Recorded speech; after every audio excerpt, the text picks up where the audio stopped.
بسم اللہ الرحمن الرحیم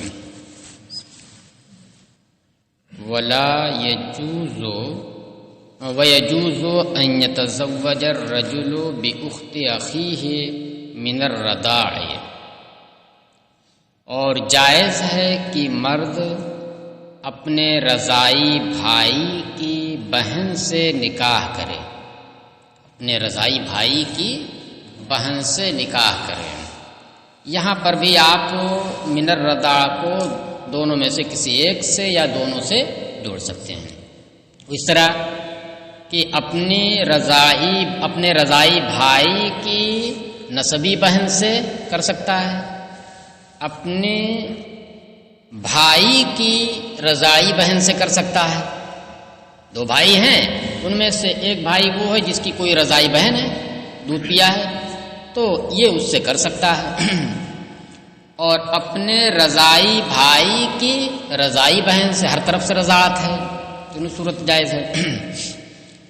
کیوں جائز کرے؟ لِأَنَّهُ يَجُوزُ أَن يَتَزَوَّجَ بِأُخْتِ أَخِيهِ مِنَ النَّسَبِ، اس لیے کہ جائز ہے کہ وہ نسب کے اعتبار سے اپنے بھائی کی بہن سے نکاح کرے۔ تو جب نسب کے اعتبار سے اپنے بھائی کی بہن سے نکاح کر سکتا ہے، تو پھر حدیث پاک کے مطابق ما یحرم من النسب یحرم من الرضاع ما یحرم من النسب، تو جب یہ حرام نہیں ہے تو رضاعت کے اعتبار سے بھی یہ رشتہ حرام نہیں ہوگا۔ نہیں آیا سمجھ میں اصغر؟ ہاں سنو نا، اب تم سوچ رہے ہو کہ بس ایک ہی ہے بھائی کی قسم، بھائی کی 3 قسمیں ہوں گی نا۔ حقیقی بھائی ماں باپ دونوں کے ایک ہو، اخیافی بھائی ماں دونوں کی ایک ہو، باپ 2 ہو، اللاتی بھائی باپ دونوں کا ایک ہو اور ماں الگ ہو، تو بھائی کہلائیں گے کہ نہیں؟ نسب کے اعتبار، نسب ہی کے اعتبار سے نہیں بھائی ہوئے، چاہے اخیافی اللاتی جو بھی ہو۔ تو کہہ رہے ہیں کہ چونکہ نسب کے اعتبار سے کوئی اپنا بھائی ہو، اس بھائی کی بہن سے رشتہ کرنا جائز ہے، تو رضاعت کے اعتبار سے بدرجہ اولا یہ رشتہ جائز ہوگا۔ اب وہ کون سی صورت ہے دیکھیے، وہی نسب کے اعتبار سے بھائی ہو اور بھائی کی بہن ہو، اس سے رشتہ کر سکتے ہیں۔ کہ وذالک مثل الاخ من الاب اذا کانت لہ اخت من امہ، اور وہ جیسے کہ باپ شریک بھائی، من الاب کا ترجمہ کیا کیجیے گا؟ باپ شریک، من الام جب آئے گا تو ماں شریک کہیے گا، اور وہ جیسے کہ باپ شریک بھائی، ماں دونوں کی ایک الگ الگ ہے مگر باپ دونوں کا ایک ہے۔ اذا کانت لہ اخت من امہ، جب باپ شریک بھائی کی کوئی ماں شریک بہن ہو، جاز لاخیہ من ابیہ، تو اس کے اس باپ شریک بھائی کے لیے جائز ہے کہ وہ اس کی ماں شریک بہن سے نکاح کرے۔ کس سے نکاح کرے؟ اس ماں شریک یعنی اس کی اخیافی بہن سے وہ نکاح کرے، ان دونوں میں کوئی رشتہ نہیں رہے گا۔ اب اس کی مثال کیسے سمجھے؟ اس طرح سے دیکھیے، جیسے زید ہے نا، زید کی ماں کوئی ہے، اس کا ایک باپ ہے، پھر اس کے بعد زید کے باپ نے ایک اور خاتون سے رشتہ کیا۔ کس سے کیا؟ ایک دوسری خاتون سے رشتہ کیا، تو اس خاتون سے ایک لڑکا پیدا ہوا۔ بات سمجھا رہی ہے؟ زید ہے تو زید کی ماں الگ ہے، باپ وہی ہے، تو زید کے باپ نے ایک دوسری خاتون سے نکاح کیا، اب اس خاتون سے ایک لڑکا پیدا ہوا، تو اب زید اور یہ لڑکا، اس لڑکے کا بھی نام رکھ دیجئے خالد، خالد رکھ دیا آپ نے، تو یہ زید اور خالد، زید کی ماں دوسری، خالد کی ماں دوسری، مگر باپ دونوں کا ایک، تو اب یہ دونوں آپس میں کیا کہلائیں گے؟ باپ شریک بھائی، یہ اس کا باپ شریک بھائی، یہ اس کا باپ شریک بھائی۔ تو تو اب یہ خالد جو دوسری ماں سے ہوا، زید کی دوسری ماں، تو اس خالد کی کوئی اخیافی بہن ہے. اخیافی بہن کا مطلب کیا ہوا؟ ماں شریک، باپ شریک نہیں ہے. یعنی اس کی جو ماں ہے، اس ماں کا رشتہ کہیں اور ہوا تھا اور اس سے کوئی بچی پیدا ہوئی تھی، پھر اس کی ماں کا رشتہ یہاں ہو گیا زید کے باپ کے ساتھ. اب یہ پیدا ہوا تو ماں تو وہی ہے اور باپ جو ہے وہ ہے جو زید والا باپ ہے. تو زید کا باپ شریک بھائی ہو گیا خالد. خالد کی ماں شریک ہو گئی کون؟ جو پہلے شوہر سے پیدا ہوئی تھی، ہندا مثلا. تو خالد تو نکاح نہیں کر سکتا اس سے، خالد اس ہندا سے نکاح نہیں کر سکتا کیونکہ ماں میں شرکت ہے. لیکن زید اس سے کر سکتا ہے. زید کا اس سے کوئی رشتہ نہیں ہے، زید کا ہندا سے کوئی رشتہ نہیں ہے. ایسے ہی رشتہ بنے گا، اللاتی بھائی ہے، اس اللاتی بہن کی اخیافی بہن ہے. زید کے اللاتی بھائی خالد کی بہن ہندا جو اخیافی بہن ہے، ماں شریک ہے، تو زید اس سے نکاح کر سکتا ہے. تو یہ کہا جائے گا کہ زید نے اپنے بھائی کی بہن سے رشتہ کیا. مگر کیسے ہے وہ؟ زید نے اپنے اللاتی بھائی کی اخیافی بہن سے رشتہ کیا. تو ہے یہ رشتہ نسب ہی کے اعتبار سے تو یہ جائز ہے. تو پھر اپنے رضائی بھائی کی حقیقی بہن یا رضائی بھائی کی رضائی بہن سے یہ بھی رشتہ جائز ہوگا. چلیے، وہ کلو سبی، تو اسی کو کہہ رہے ہیں. اور وہ جیسے کہ اللاتی بھائی جب اس کی کوئی اخیافی بہن ہو، ماں شریک بہن ہو، تو جائز ہے اس بھائی کے اللاتی بھائی کے لیے کہ وہ اس کی اس اخیافی بہن سے نکاح کرے. بھائی جب یہ اس کا بھائی زید خالد کا بھائی ہے تو خالد کی طرف سے بھی کہہ سکتے ہیں کہ زید خالد کا بھائی اور خالد زید کا بھائی، اور دونوں میں کون سا بھائی؟ اللاتی بھائی. چلیے، وَكُلُّ صَبِيَّيْنِ اجْتَمَعَا عَلَى صَدِيِّ امْرَأَةٍ وَاحِدَةٍ لَمْ يَجُزْ لِأَحَدِهِمَا أَن يَتَزَوَّجَ بِالْأُخْرَى. کریں ہر ایسے دو بچے جنہوں نے، جو دونوں کسی ایک خاتون کے پستان پر جمع ہوئی، یعنی کسی ایک خاتون کا دودھ انہوں نے پیا. کہہ رہے لم یجوز لأحدہما ان یتزوج بالأخرى، تو ان دونوں میں سے کسی ایک کے لیے جائز نہیں کہ وہ دوسری سے نکاح کرے. کیا کہہ رہے ہیں؟ سبیین. سبی کس کو کہتے ہیں؟ بچہ کو کہ بچی کو؟ سبا بچے ہیں، سبیہ سبی بچے کو کہتے ہیں اور بچی کو سبیہ کہتے ہیں. یہاں تسمیہ جو آیا ہے کس کا ہے؟ سبیہ کا ہے کہ سبی کا ہے؟ سبی کا ہے. سبیون کا تسمیہ کیا؟ سبیان. حالت نسبی میں، حالت جری میں سبیین. سبیتن اگر ہوتا تو اس کا تسمیہ کیا ہوتا؟ سبیتین ہوتا. تو کہہ رہے ہیں کہ دو بچے کسی ایک ماں کی پستان پر جمع ہوئی، یعنی ایک ماں کا کسی عورت کا دودھ پیا، تو یہ دونوں آپس میں رشتہ نہیں کر سکتے. تو یہ تو اسے بھی نہیں کر سکتے. دو لڑکا لڑکے آپس میں رشتہ کر سکتے ہیں؟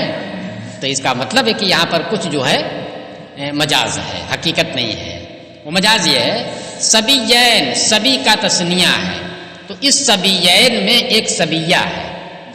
کیا اس سبیین میں ایک سبیہ ہے؟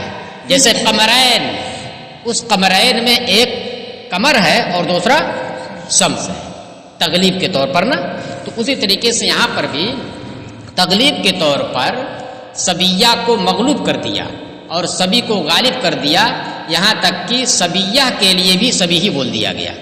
جیسے قمرین میں شمس کو مغلوب کر کے، قمر کو غالب کر کے، شمس کے لیے بھی قمر کا لفظ ہی بول کر کے ملا کر کے قمرین کہہ دیا. بات سمجھ میں آئی؟ تو اس لیے سبیین جو کہا گیا اس کا مطلب کیا ہے؟ ہر ایسے دو بچہ بچی، یہ ترجمہ کیجیے تب سمجھ آ جائے گا. اس لیے کیا کرے تو جائز نہیں ان میں سے ایک بچہ کے لیے دوسری اخرى، دیکھیے مؤنث ہے نا، بچی سے نکاح کرے. تو ایک مرد ایک عورت کی اس پر پستان پر جمع ہو جائے تو یہ دونوں کیا ہو گئے؟ آپس میں رضائی بھائی بہن ہو گئے. یہ بھی کوئی ضروری نہیں ہے کہ ایک ہی وقت میں دونوں نے پیا ہو، اجتماعتا سے، جیسا کہ صبح ہوتا ہے نا اجتماع سے، نہیں، بس ایک عورت کا دونوں کی جانب سے دودھ پینا پایا، زمانہ چاہے ایک ہو چاہے الگ، جیسے اس وقت دودھ اتر رہا اسے، تو یہ بھی ہو سکتا ہے کہ اسی وقت دو بچہ اور بچی نے مل کر کے دودھ پیا، اور اس کے خلاف بھی ہو سکتا ہے کہ پہلی پیدائش میں زید نے پیا اور پھر دوسری پیدائش اس کی ہوئی، دودھ اترا تو جو ہے خالدہ نے پی لیا، تو یہ دونوں آپس میں، زید اور خالدہ آپس میں بھائی بہن ہو جائیں گے، نہیں رشتہ کر سکتے ہیں۔ چلیے کہہ رہے ھذا ھو الاصل، یہی وہ ضابطہ ہے، کہیں بھی ضابطہ کیا ہے کہ اگر دو بچہ بچی کسی ایک عورت کا دودھ پیے، جیسے بھی پیے، تو اس ایک پر جمع ہونے کی وجہ سے یہ دونوں آپس میں بھائی بہن ہو گئے، رضائی بھائی بہن ہو گئے۔ اب زید نے کسی اور کا دودھ پیا اور خالدہ نے کسی اور عورت کا دودھ پیا، اپنی ماں سے ہٹ کر کے ہی پیا، مگر اب یہ دونوں آپس میں بھائی بہن نہیں ہوں گے۔ اس خاتون کے ساتھ دودھ پینے میں اور جو شریک ہوگا اس کا وہ بھائی بہن ہو گئے۔ چلیے تو اس کا ھذا ھو الاصل، یہ وہ ضابطہ کہیں بھی پایا جائے گا۔ لأن امہما واحدۃ، کیونکہ ان دونوں کی ماں ایک ہے۔ کون سی ماں؟ رضائی ماں۔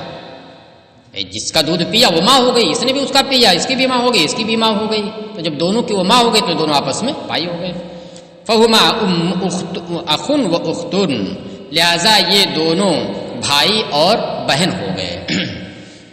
چلیے ولا يتزوج المرضعۃ احدا من ولد التی ارضعت، اور کسی دودھ پینے والی بچی کے لیے یہ جائز نہیں کہ وہ جس عورت نے اسے دودھ پلایا ہے اس کے کسی لڑکے سے نکاح کرے۔ کسی دودھ پینے والی بچی کے لیے یہ جائز نہیں ہے کہ جس خاتون نے اس کو دودھ پلایا ہے اس کی کسی اولاد سے نکاح کرے، اس کے چاہے جس سے ہو وہ اولاد، کسی سے۔ اگر اس کا دودھ پی لیا مثلا خالدہ کا ہندہ نے دودھ پی لیا، تو اب خالدہ کے کسی بھی بچے سے ہندہ کا نکاح نہیں ہو سکتا، وہ بھائی بہن ہو جائیں گے۔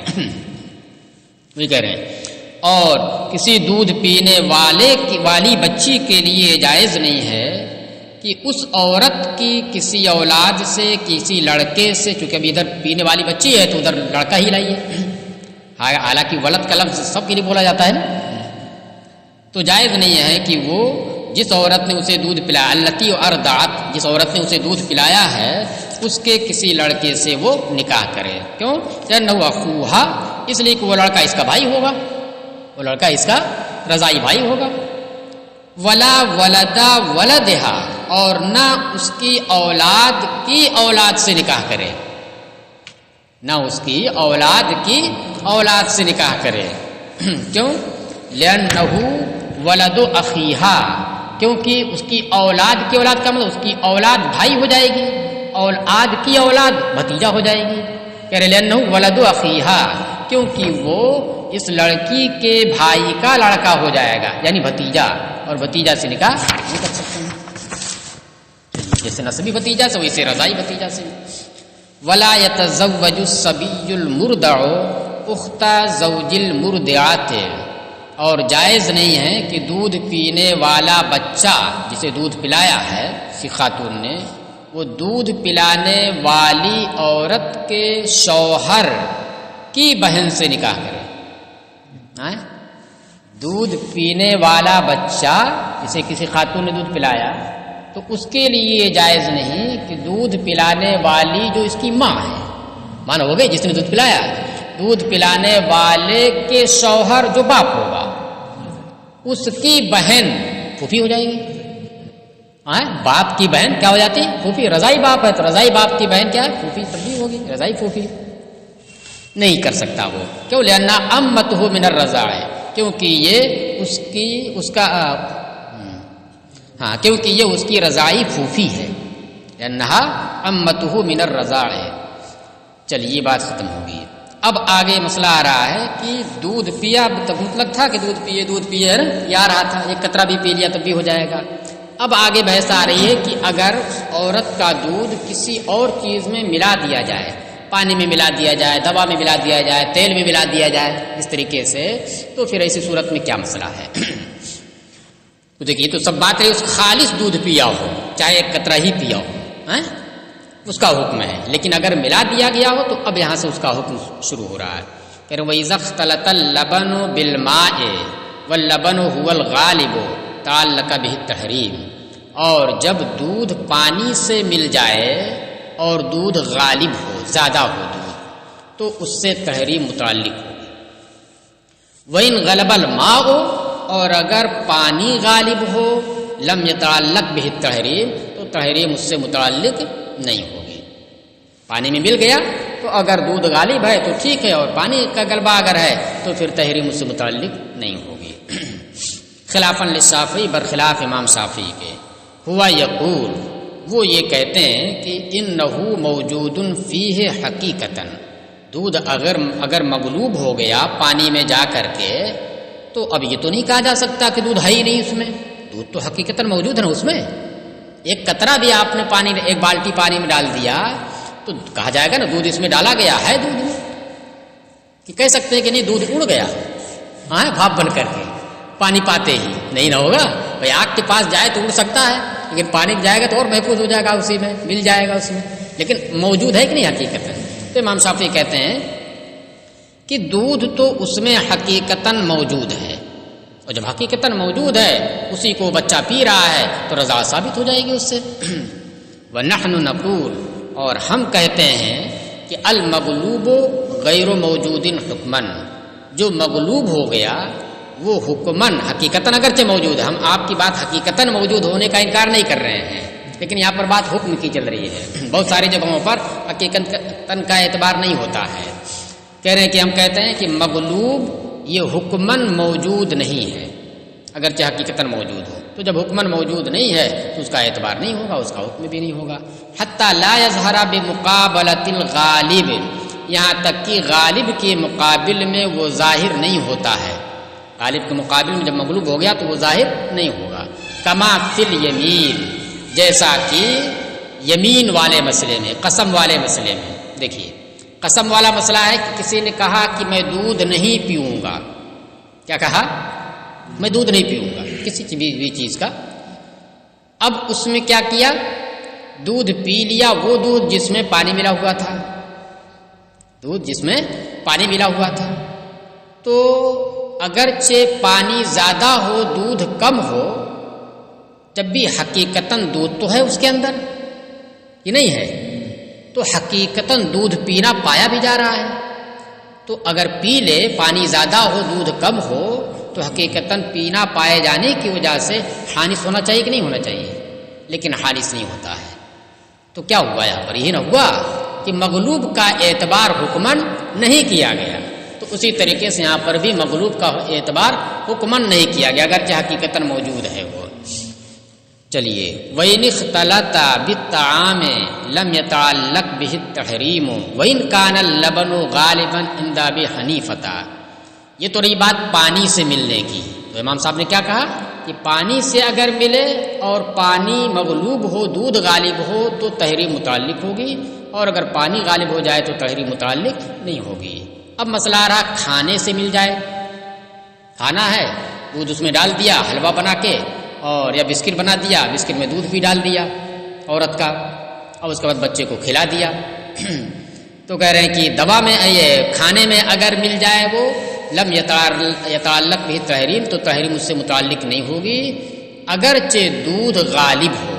امام صاحب کے نزدیک پانی میں ملا اور دودھ غالب ہے تو اعتبار کرتے ہیں حرمت کا، اور اگر کھانے میں دودھ مل گیا تو پھر ایسی صورت میں چاہے دودھ کیوں نہ غالب ہو اس کا اعتبار نہیں کیا جائے گا، اس سے حرمت ثابت نہیں ہوگی۔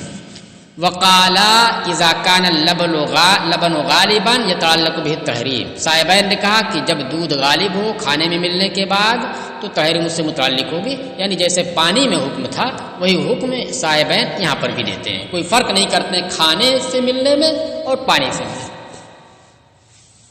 قال، صاحب ہدایہ کہتے ہیں، قال کا فاعل کون ہے؟ المصنف۔ قولہما فیما اذا لم تمسہ النار،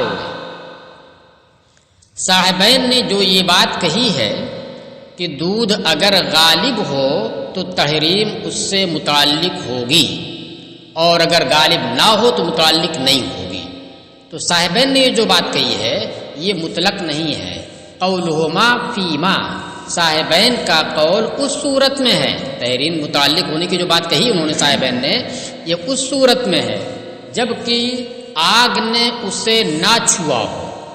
یعنی ایسا نہ ہوا ہو کہ میدے میں ڈال دیا، سوجی میں ڈال دیا دودھ کو، اس کے بعد پکا دیا ہو، نہیں، بس وہی سے کچا ہو. اگر غالب ہے دودھ تو صاحبین کہتے ہیں کہ اعتبار دودھ کا ہوگا، تحریم متعلق ہوگی. اور اگر دودھ اگرچہ غالب ہے لیکن کھانے میں ملا کر کے اس کو پکا دیا گیا، پکانے کا مطلب کیا ہوا کہ آگ نے اسے بدل دیا ہے، اس کی حقیقت کو بدل دیا ہے. تو کہہ رہے ہیں کہ تو اب ایسی صورت میں جو امام صاحب کا موقف ہے وہی صاحبین کا بھی موقف ہوگا. امام صاحب کیا کہتے ہیں؟ چاہے غالب ہو چاہے مغلوب ہو، اگر کھانے میں مل گیا تو تحریم اس سے متعلق نہیں ہوگی، چاہے آگ نے اسے پکایا ہو یا آگ نے اسے پکایا نہ ہو. اور صاحبین کہتے نہیں، اگر آگ نے اسے بدل دیا ہے تو پھر ایسی صورت میں اعتبار غالب کبھی نہیں ہوگا. کہہ رہے قولہما فیما اذا لم تمسہ النار، صاحبین کا قول اس صورت میں ہے جبکہ آگ نے اسے نہ چھوا ہو اور دودھ غالب ہو تو تحریم متعلق ہوگی، اور اگر غالب ہو دودھ اور آگ نے اسے اپنا کام کر دیا ہو تو امام صاحب کے طریقے سے بھی کہتے ہیں کہ غالب ہونے کے باوجود بھی اس کا اعتبار نہیں ہوگا. حتی لو طبخ بہا، یہاں تک کہ اگر دودھ کو آگ سے پکا دیا گیا، لا يتعلق به التحریم، تو تحریم اس دودھ سے متعلق نہیں ہوگی فی قولہم جمیعا، ان تمام کے اقوال میں. یعنی اگر کھانے میں ملا کر پکا دیا، مطلق نہیں خالی دودھ کو پکا دیا گیا، کھانے میں ملا کر کے اگر دودھ کو پکا دیا گیا تو اب کہا جائے گا کہ آگ نے اس کی حقیقت بدل دی، اب وہ دودھ نہیں رہا خالص. تو تحریم متعلق نہیں ہوگی تمام کے اقوال میں، یعنی صاحبین اور ساتھ ساتھ امام صاحب. لہما، لیکن جزوی اختلاف ہے صاحبین کا. صاحبین کیا کہتے ہیں کہ اگر دودھ غالب ہو اور آگ نے اسے نہ بدلا ہو تو غالب کا اعتبار کرتے ہوئے تحریم متعلق ہوگی. امام صاحب کہتے ہیں کہ نہیں، بالکل نہیں متعلق ہوگی، چاہے پکایا گیا ہو یا نہ پکایا گیا. اگر کھانے سے ملا تو چاہے غالب ہو چاہے مغلوب ہو، چاہے پکایا گیا ہو چاہے نہ پکایا گیا، سب کو عام ہے کہ تحریم اس سے متعلق نہیں ہوگی. دودھ غالب ہو اور آگ سے پکایا نہ گیا ہو تو اس شک میں صاحبین مختلف ہیں. کیا کہتے ہیں؟ نہیں، تحریم متعلق ہو جائے گی. تو اس شک میں جو صاحبین الگ ہیں، کہتے ہیں کہ نہیں تحریم متعلق ہوگی. اس کی دلیل سنیے. لہما، صاحبین کی دلیل یہ ہے کہ ان العبرۃ للغالب، اعتبار غالب کا ہے، کما فی الماء، جیسا کہ پانی میں اعتبار کیا گیا غالب کا. مگر کب غالب کا اعتبار؟ اذا لم یغیرہ شیء عن حالہ، جب کوئی چیز، جیسے مثلا یہاں پر کون سی چیز ہے؟ آگ. جب کوئی چیز اسے اس کی حالت سے نہ بدلے. وَلِأَبِي حَنِيفَةَ أَنَّ الطَّعَامَ أَصْلٌ، اور امام صاحب کی دلیل یہ ہے کہ دیکھیے کھانا اصل ہے. جب کھانے میں دودھ ملا دیا گیا تو اصل غذائیت میں، تغذی میں کون اصل ہے؟ دودھ نہیں بلکہ کھانا ہے. سوجی میں آپ نے ملا دیا، سوجی چینی میں آپ نے دودھ ملا دیا تو اصل اس میں کون ہے؟ سوجی چینی ہے. ہاں، اصل وہی ہے، اگرچہ دودھ سے ذائقہ بڑھے گا اور بھی ہوگا لیکن اصل غذائیت میں کون ہے؟ وہ سوجی ہے. روٹی میں آپ نے ڈال دیا آٹا، دودھ ہی سے گوندھ دیا آپ نے، تو اصل غذائیت کس سے ہوگی؟ آٹے سے ہوگی. تو کہہ رہے امام صاحب کی دلیل کیا کہ ان الطعام اصل، کھانا اصل ہے. کس میں اصل ہے؟ تغذی میں. واللبن تابع لہ، اور دودھ اس کے تابع ہے، فی حق المقصود، مقصود کے حق میں. کس کے حق میں اصل ہے وہ اور کس کے حق میں تابع ہے؟ تغذی، جو مقصود ہے اس سے. کھانے سے مقصود کیا؟ تغذی، غذا حاصل کرنا، کہ اس وہ غذا بنے تو پھر خون بنے، پھر گوشت بڑھے، ہڈی بڑھے، یہ سب. فصار کالمغلوب، لہذا یہ دودھ مغلوب کی طرح ہو گیا، یعنی اس کا حکم کیا ہو گیا؟ مغلوب کا ہو گیا. کیوں؟ مقصود کے اعتبار سے. اگرچہ دودھ زیادہ ڈالا آپ نے، اگرچہ دودھ زیادہ ڈالا ہے لیکن کھانے میں جب زیادہ ڈال دیا تو اب دیکھا جائے گا کہ مقصود تغذی کس سے ہے، تو تغذی مقصود کس سے ہے؟ کھانے سے ہے، دودھ سے نہیں ہے۔ تو اگرچہ یہ زیادہ ہو کیونکہ مقصود اس سے ہو رہا ہے لہذا اس کا اعتبار ہوگا، وہ مغلوب کی طرح ہوگا۔ ولا معتبر بتقاطر اللبن من الطعام عنده هو الصحیح۔ اب دیکھیے امام صاحب سے ایک روایت یہ منقول ہے، بعض علماء نے کہا کہ امام صاحب کے نزدیک یہ ہے کہ اگر غالب ہو دودھ کھانے میں ملانے سے اور جب لقمہ اٹھائے یا لقمہ اس کے منہ میں ڈالا جائے بچے کے، کیونکہ بچے ہی کی بات ہو رہی نا، وہ تو اٹھائے گا نہیں اٹھا سکتا ہے، 1-2 سال کا ہے تو اٹھا ہی سکتا ہے، ہاں اٹھا سکتا ہے 2 سال کا بچہ۔ چلیے بہرحال لقمہ جب اٹھائے وہ کھانے کا جس میں دودھ ملا ہوا ہے، تو اگر اس طریقے سے دودھ غالب اور ملا ہوا ہے، جب اٹھائے تو دودھ کا قطرہ ٹپکے، دودھ کا قطرہ اگر ٹپکے تو تحریم متعلق ہو جائے گی۔ کیوں؟ اس لیے کہ دودھ کا قطرہ جا رہا ہے، ایک قطرے سے بھی حرمت ثابت ہو جاتی ہے، اور یہاں پر تو کھانے کے ساتھ ساتھ کئی قطرے جا رہے ہیں۔ تو بعض علماء نے کہا کہ امام صاحب کے نزدیک یہ ہے، لیکن صحیح ہے کہ اس کا کوئی اعتبار نہیں، وہی کہ ولا معتبر بتقاطر اللبن من الطعام، اور کھانے سے امام صاحب کے نزدیک کھانے سے دودھ کے ٹپکنے کا کوئی اعتبار نہیں۔ معتبر یہ مصدر میمی ہے، یہ اعتبار کے معنی میں، اور امام صاحب کے نزدیک کھانے سے دودھ کے ٹپکنے کا کوئی اعتبار نہیں۔ ہوا صحیح، یہی صحیح قول ہے۔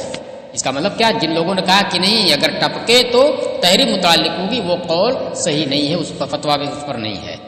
لأن التغذی بالطعام، دلیل کیا؟ کیونکہ تغذی غذائیت یہ کھانے سے ہوگی، اذ هو الاصل، کیونکہ وہی اصل ہے، کھانا ہی تغذی کے لیے اصل ہے۔ تو اس کا مطلب اعتبار کس کا ہوا؟ مقصود کا۔ مقصود جو کھانے سے کیا ہے؟ غذائیت ہے، اور غذائیت جو ہے کھانے سے اصل ہے نہ کہ دودھ سے۔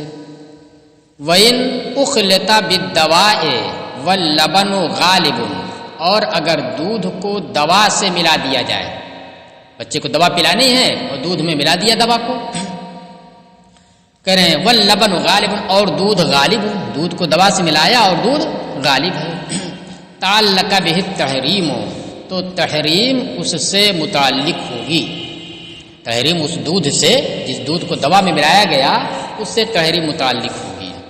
کیوں؟ کہہ رہے لأن اللبن یبقى مقصودا فیہ، لیکن اس کا خلاصہ یہ ہے جب بچے کو دوا آپ پلا رہے ہیں دودھ میں ملا کر کے، تو دودھ میں دوا ملانے کا مقصد کیا ہے؟ یہ دودھ جو بچے کی غذا کے لیے ہے، یہ دودھ جو بچے کی غذا کے لیے، کھانا نہیں ملایا آپ نے، کھانا رہتا تو کھانا غذا ہو جاتا، لیکن یہاں پر دودھ میں آپ نے دوا ملایا، دوا تو غذا ہوگی نہیں، ہاں دودھ نہ غذا ہوگا، تو جب آپ نے دودھ میں دوا دودھ کو دوا میں ملایا تو غذائیت دودھ میں ہے، مقصود غذائیت کس سے؟ دودھ سے ہے، اور دوا میں جب ملایا تو دوا کا کام کیا ہے؟ دوا کا کام یہ ہے کہ دودھ جہاں بغیر دوا کے نہیں پہنچ پا رہا تھا، دوا اس دودھ کو وہاں تک پہنچا دے۔ تو اس لیے مقصود جو حاصل ہو رہا ہے غذائیت کا، وہ دودھ سے حاصل ہو رہا ہے۔ کب؟ جب دوا میں آپ ملائیں گے، اور جب کھانے میں ملائیں گے تو مقصود غذائیت کا کس سے ہوگا؟ کھانے سے ہوگا۔ تو اس لیے فرق ہے۔ اور اگر دودھ کو دوا میں ملا دیا گیا اور دودھ غالب ہو تو تحریم اس دودھ سے متعلق ہوگی، یعنی حرمت رضاعت ہو جائے گی۔ لأن اللبن یبقى مقصودا فیہ، اس لیے کہ دودھ اس صورت میں مقصود ہو کر باقی رہتا ہے، یعنی جو غذائیت اس سے مقصود ہے وہ اس صورت میں جب دوا کے ساتھ ملائیں گے تب بھی وہ غذائیت اس سے مقصود رہتی ہے۔ تو پھر دوا کس لیے ہوتی؟ کہہ رہے اذ الدواء لتقویتہ علی الوصول، کیونکہ دوا جو ملائی جا رہی ہے اس دودھ کے ساتھ، تو یہ دوا کس لیے ہوتی ہے؟ منزل تک پہنچنے پر دودھ کو تقویت دینے کے لیے، دودھ کو جہاں پر پہنچانا ہے وہاں پر پہنچانے کے لیے دوا ملا دی جاتی تاکہ اس کو تقویت دے دے اور دودھ وہاں تک پہنچ جائے۔ کہاں تک پہنچ جائے؟ جہاں تک اس صورت میں بغیر دوا کے نہیں پہنچ پا رہا ہے۔ تو مقصود کس سے حاصل ہو رہا ہے؟ دودھ سے حاصل ہو رہا ہے۔ چلیے کہ وَإِذَا اخْتَلَطَ اللَّبَنُ بِلَبَنِ الشَّاةِ، اور جب عورت کا دودھ بکری کے دودھ سے مل جائے، وَهُوَ الْغَالِبُ، اور وہی غالب ہو، یعنی عورت کا دودھ غالب ہو بکری کے دودھ پر، تعلق بہ التحریم، تو تحریم اس سے متعلق ہوگی۔ وَإِنْ غَلَبَ لَبَنُ الشَّاةِ، اور اگر بکری کا دودھ غالب ہو، لم يتعلق بہ التحریم، تو تحریم اس سے متعلق نہیں ہوگی۔ اعتباراً للغالب کما فی الماء، غالب کا اعتبار کرتے ہوئے جیسا کہ پانی میں ہے۔ پانی میں ہی نہ آیا تھا اوپر، پانی میں مل جائے تو یہ کہا گیا تھا کہ اگر پانی غالب ہے تو تحریم متعلق نہیں ہوگی، دودھ غالب ہے تو متعلق ہوگی۔ اسی طریقے سے یہاں پر بھی ہو گیا۔ چل